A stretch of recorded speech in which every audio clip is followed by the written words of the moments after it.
Assalamualaikum warahmatullahi wabarakatuh. Kisah taubatnya sahabat Dihyah Al-Kalabi.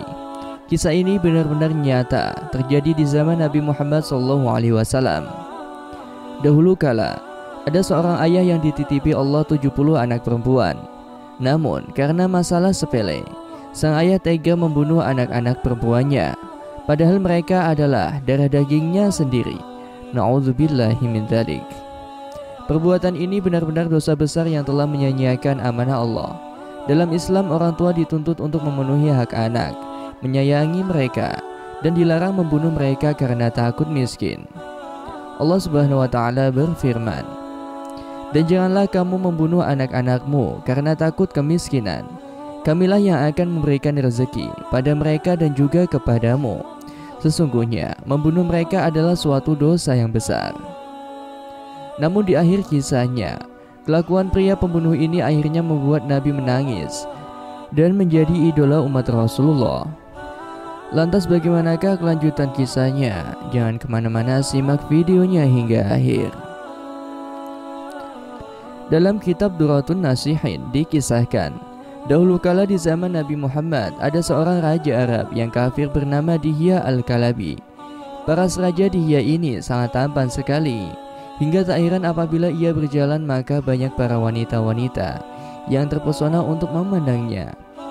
Nabi Muhammad kala itu ingin sekali agar Dihyah Al-Kalabi masuk Islam, karena di bawah kekuasaannya ada 700 orang dari keluarganya.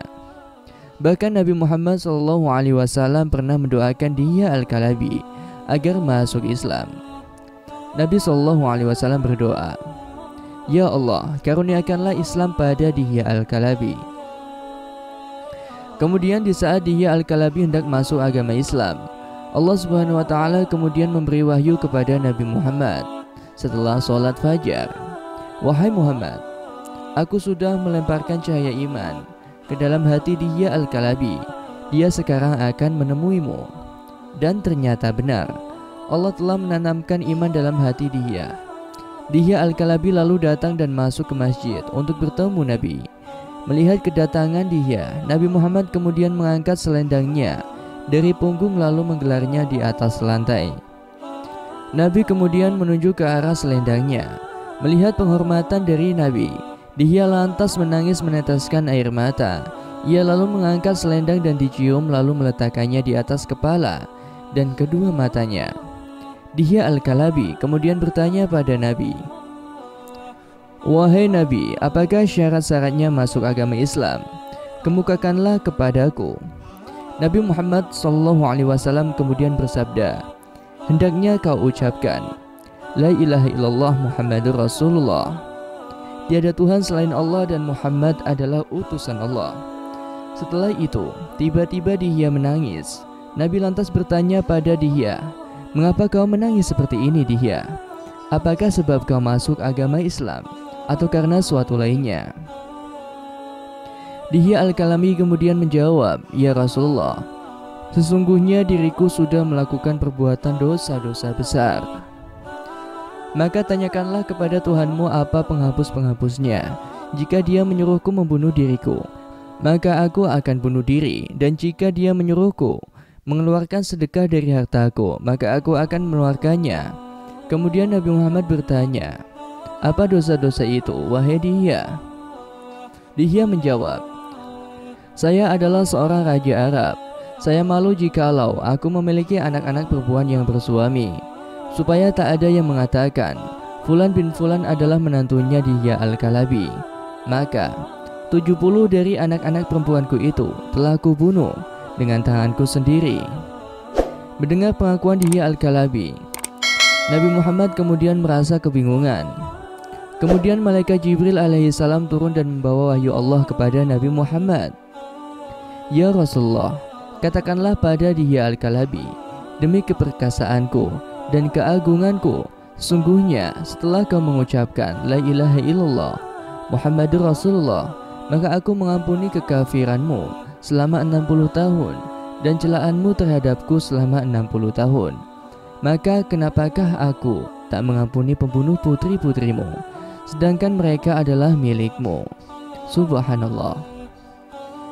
Begitu maha agung dan pengampun Allah Subhanahu wa Ta'ala itu. Setelah membaca syahadat, dosa dia sebesar itu Allah maafkan semuanya. Kemudian menangislah Nabi Muhammad dan para sahabatnya.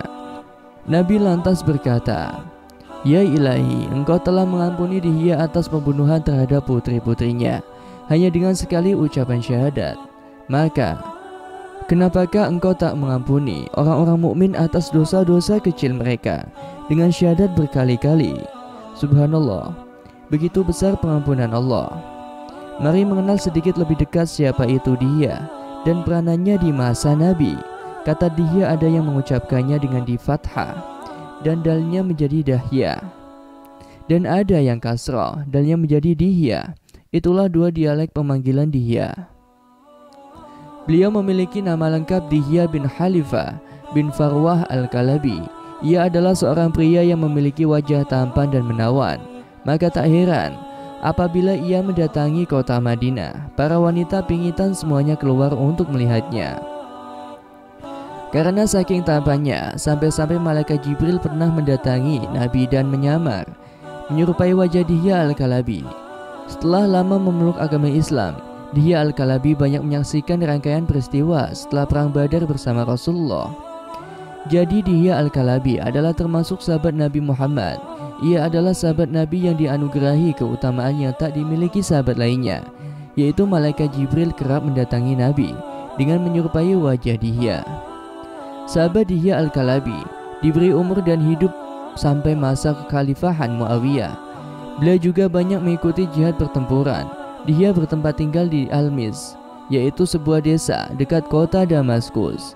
Dahulu kala, beliau pernah diutus Nabi untuk menghantarkan surat Nabi kepada pembesar Busra, lalu kemudian supaya diserahkan pada Heraklius, seorang kaisar Romawi. Surat itu berisi ajakan memeluk agama Islam. Peristiwa ini terjadi pada akhir tahun ke-6 Hijriah. Setelah kekaisaran Heraklius menerima surat dari Dihya, ia kesulitan untuk menerjemahkan surat itu. Maka dipanggillah translator atau penerjemah. Sang kaisar lantas mengundang kerabat dekat Nabi, yaitu Abu Sufyan, untuk ditanya dan memverifikasi kenabian Nabi Muhammad. Demikianlah kisah yang dapat saya sampaikan. Semoga bermanfaat dan bisa menginspirasi kita semua. Wallahu a'lam bishawab. Wassalamualaikum warahmatullahi wabarakatuh.